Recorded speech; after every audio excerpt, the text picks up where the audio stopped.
వర్మ గారు good evening. Very good evening. ఏంటి credit చోరు? Jaganmohan Reddy గారు ఏవైతే ఆయన పథకాలు ఉన్నాయో, లేకపోతే ఆయన ఏదైతే ప్రజల కోసం చేశాడో అవన్నీ కూడా మీరు అదే కొనసాగిస్తున్నారట, అవే కొట్టేస్తున్నారట, అన్నీ మేం చేస్తే ఈయన పేరు చెప్పుకుంటున్నారు, చంద్రబాబు నాయుడు గారు ఇదే పని మీద ఉంటారు అని చెప్పి వాళ్ళు మాట్లాడే పరిస్థితి. మరొక వైపు ఏంటి, కూటమిలో కోల్డ్ వార్ అవుతున్నదని ప్రచారం జరుగుతున్న నేపథ్యం నిజమా? కూటమిలో కోల్డ్ వార్ జరుగుతుందో జరగట్లేదో అది బురద ఏ విషయం వల్లే సమాధానం చెప్పాలా. నాకు తెలిసినంత వరకు అయితే కూటమిలో ఎటువంటి కోల్డ్ వార్ అయితే లేదు. చాలా ప్రశాంతంగా మేము ప్రజలకి సేవ చేసుకుంటూ వెళ్తున్నాం. ప్రజలకు ఎటువంటి మేలు చేయాలో ఆ మేలు పరంగా నిర్ణయాలు తీసుకుంటూ ముందుకు వెళ్తున్నాం మేము. రెండు, ఈరోజు క్రెడిట్ చోరీ విషయం. ఏ విషయాల్లో క్రెడిట్ చోరీ చేసామండి మేము జగన్మోహన్ రెడ్డి గారి దగ్గర నుంచి? ఈరోజు బాబాయ్ గొడ్డల విషయంలో మేము క్రెడిట్ చోరీ చేయాల, గులకరాయి విషయంలో మేము క్రెడిట్ చోరీ చేయాల, కోడికత్త అంశాలు మేము క్రెడిట్ చోరీ చేయాల, చివరికి ఏదైతే ప్రజాధనం ఖర్చుతోటి ప్రజావేదిక నిర్మాణం చేసామో దాన్ని కూల్చివేయటంలో కూడా మేము క్రెడిట్ చోరీ చేయలేదు కదా. ఈరోజు రాష్ట్ర ప్రజలు చోరీ చేశారు జగన్మోహన్ రెడ్డి దగ్గర నుంచి. జగన్మోహన్ రెడ్డి గారి పదవిని చోరీ చేశారు. 151 స్థానాలు ఇస్తే జగన్మోహన్ రెడ్డి గారు వాళ్ళ బతుకుల్ని చోరీ చేశాడని ఆ భయంతో, ఇంకా మా జీవితాలు ఇంకా మొత్తం కూడా చోరీ అయిపోతాయన్న భయంతో జగన్మోహన్ రెడ్డి గారి దగ్గర నుంచి తన పదవిని చోరీ చేసి ఈరోజు కూటమి ప్రభుత్వానికి ఇచ్చారు. ఈరోజు మీ జగన్మోహన్ రెడ్డి గారి దగ్గర నుంచి ఎటువంటి చోరీ చేయలేదు వర్మ గారు. ఈరోజు రాష్ట్ర ప్రజలందరికీ కూడా మన ఛానల్ ద్వారా ఒక విషయాన్ని గుర్తు చేస్తా. ఈరోజు example sir, better example Google data centre. Sir Jaganmohan Reddy గారు గూగుల్ డేటా సెంటర్ గురించి ఆయన తాడేపల్లి ఇంట్లో పత్రికా సమావేశం పెట్టక ముందు ప్రతి ఒక్కళ్ళు అది గూగుల్ డేటా సెంటర్ కాదు, అది ఒక గోడౌను, గుర్కాలు పనిచేస్తారు, లేకుంటే దానివల్ల పొల్యూషన్ ప్రాబ్లము, వాటర్ ప్రాబ్లం, ఇవన్నీ చెప్పుకుంటూ వచ్చారు. ఆఫ్టర్ జగన్మోహన్ రెడ్డి గారి ప్రెస్ మీట్ ఆయన ఏం చెప్పాడు? I'm accepting, I'm welcoming Google data centre. Data సెంటర్లు ఉండాలా?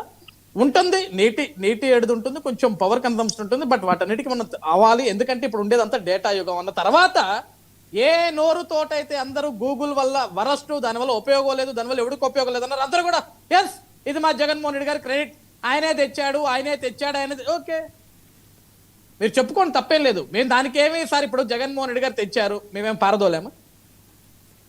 ఈరోజు రాష్ట్రానికి మొత్తం లేతే పోలవరం 90% జగన్మోహన్ రెడ్డి గారు కొట్టారు, మేము కూల్చామా? లేకుంటే ఈరోజు ఏదైతే గ్రామ వార్డు సచివాలయాలు ఉన్నాయో దానికి యూనిట్ విజన్ అని చెప్పేసి, ఒక విజన్ యూనిట్ అని చెప్పేసి ఒక పేరు పెట్టాలని చూస్తున్నారు చంద్రబాబు నాయుడు గారు, గౌరవ ముఖ్యమంత్రి గారు ఒక ఆలోచనతో ముందుకు వెళ్దాం అనుకుంటున్నారు. కానీ వాటిని ఎక్కడైనా కూల్చామా? మేము కూల్చలేదు కదా. ఈరోజు సచివాలయాలు కట్టానంటే జగన్మోహన్ రెడ్డి గారు సొంత డబ్బులతో కట్టలేదు వర్మ గారు. ఇది ప్రజలందరూ గుర్తుపెట్టుకోవాలి. జగన్మోహన్ రెడ్డి గారు మాటికి జగన్మోహన్ రెడ్డి గారు కానీ, లేకుంటే వాళ్ళ పార్టీకి సంబంధించిన వ్యక్తులు కానీ, మేము సచివాలయాలు కడితే దాన్ని చంద్రబాబు గారు వాడుతున్నారు అంటున్నారు. సచివాలయాలు ఎవరి డబ్బులతో కట్టారు? ప్రజాధనంతో కట్టారు. ప్రజాధనంతో కట్టిన సచివాలయాన్ని ప్రజలకు ఉపయోగించడం తప్పలేదు కదా సార్. ఇప్పుడు మొన్న ఏదైతే మందా తుఫాన్ వచ్చిందో ఆ తుఫాన్ సమయంలో కూడా జగన్మోహన్ రెడ్డి గారు తీసుకొచ్చిన సచివాలయాల్లోనే ఇల్లు వసతి కేంద్రాలు ఏర్పాటు చేశారు అంటే ఆఫ్ కోర్స్ కేంద్రాలు ఉన్నాయి కదా. ప్రజాధనంతో కట్టిన వాటిలో ప్రజల్ని పెట్టడం తప్పేం లేదు కదా సార్.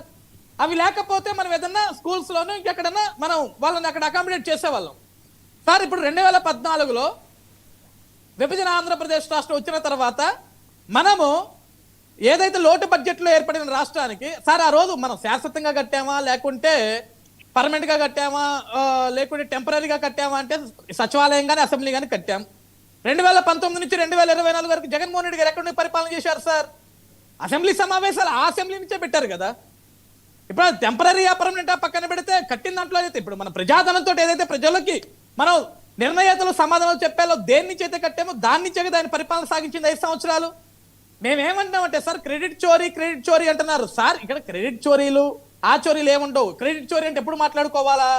ఈరోజు చంద్రబాబు నాయుడు గారు కానీ, పవన్ కళ్యాణ్ గారు కానీ, లోకేష్ గారు కానీ, లేకుంటే జగన్మోహన్ రెడ్డి గారు కానీ, వీళ్ళందరూ కూడా వాళ్ళ సొంత డబ్బులతోటి ఏమన్నా కట్టి అవి ఏమన్నా సపరేట్ గా వాడితే వాటిని క్రెడిట్ చోరీ అనుకోవాలా సార్? ఇక్కడ ఏ పార్టీ అని పక్కన పెట్టండి, ఏ లీడర్లు అని పక్కన పెట్టండి, కానీ ఈ రోజు ఏ గవర్నమెంట్ వచ్చినా, ఏ నాయకుడు వచ్చినా సరే ప్రజాధనంతో కదా మనకు ప్రతిదీ కట్టుతుంది.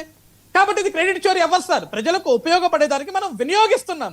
గతంలో జగన్మోహన్ రెడ్డి గారి లాగా మనం ఏం ఆపలేదు కదా, అడ్డుగోలుగా రంగులు వేయలేదు కదా సార్. ఈ రోజు క్రెడిట్ చోరీ అంటే ఏంటి వర్మ గారు?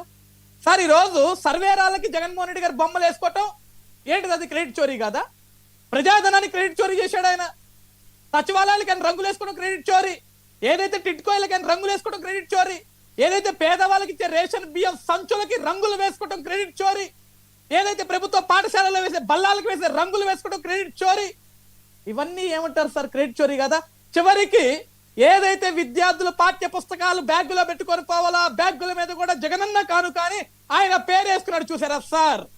ప్రజాధనంతో ఇచ్చే పథకాలకి ఆయన పేరు వేసుకున్నాడు చూసారా? అది క్రెడిట్ చోరీ. ఆ చోరీ తట్టుకోలేకే కదా సార్ ప్రజలు 151 పీకి 11కి ఇచ్చారు. వై నాట్ 175 అన్న వ్యక్తికి కనీసం ప్రతిపక్ష స్థానం కూడా లేకుండా చేశారు. ఈరోజు ఎవరు చేశారు క్రెడిట్ చోరీ? ఓకే, ఈరోజు ఆయన క్రెడిట్ చోరీ చేశాడు కాబట్టి ప్రజలు మాకు ఈరోజు పట్టం కట్టారు. ఈ 17 నెలల కాలంగా ప్రజలకి మేము ఉపయోగపడే పనులు చేస్తున్నాం. ప్రజాధనాన్ని ఎక్కడ దుర్వినియోగం చేయాలా, మా బొమ్మలు వేసుకోవట్లా సార్, జనాల మీద మా ముఖాలు ముద్రించుకోవట్లా సార్. జనన ధృవీకరణ పత్రం దగ్గర నుంచి మరణ ధృవీకరణ పత్రం దాకా బొమ్మలు వేసుకునే పిచ్చి పబ్లిసిటీ ఎవరికి సార్ ఉంది? ఇంకే క్రెడిట్ చోరీ గురించి సార్ జగన్మోహన్ రెడ్డి గారు మాట్లాడారు నిన్న? ఏ క్రెడిట్ చోరీ గురించి? నిన్న ఇంకా నాకు అర్థం కాలేదండి సార్, విద్యార్థి విభాగ నాయకులతో ఒక మీటింగ్ పెట్టి ఆ మీటింగ్ లో మొత్తం మనమే చేసాం, మొత్తం క్రెడిట్ అంతా మనదే అంటే క్రెడిట్ అంతా మీదే అయితే మొత్తం మీరే చేస్తే ఎందుకు సార్ ప్రజలు మిమ్మల్ని విశ్వసించలేదు? ఎందుకు సార్ ప్రజలు మిమ్మల్ని నమ్మలేదు? ఎందుకు సార్